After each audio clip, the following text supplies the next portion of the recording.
Okay, so here now we're going to take what we did in steps 2 and 3 and put it together to make a nice, neat, solvable differential equation, all in terms of stuff that we know.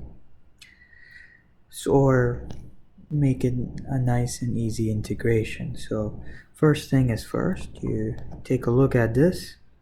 You see and suppose to yourself, well, what if I don't know this dq and I want this differential electric field? So what can I do with this relationship over here that I got from step 3? Well, I could easily say dq is equal to lambda dl, and that's just by using this part of the relation here. So I can just as well rewrite both of my equations in terms of lambda and dl, which is the length of the wire. That is something I can actually measure.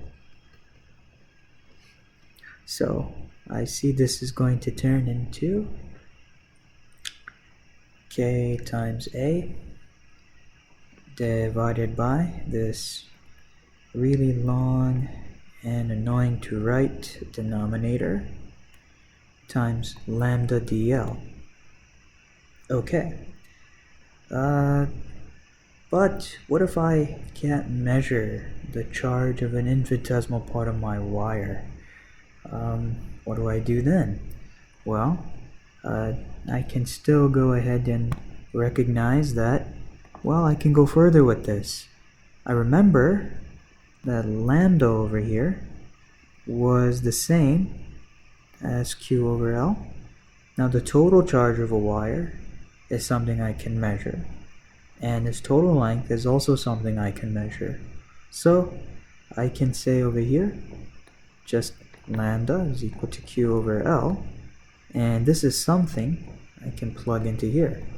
So I can rewrite this as k times a over L over 2 squared plus a squared to the 3 halves times q over L dl. Okay, and I can likewise do the same thing for my equation for the electric field in the x direction. At least it's differential. So let's go ahead and do that quick.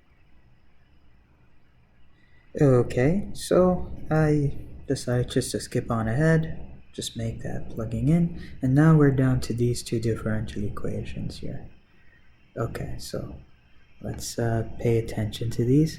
You see in the second one, lengths and lengths are going to cancel out, so that's pretty easy to find the electric field now just along the x direction.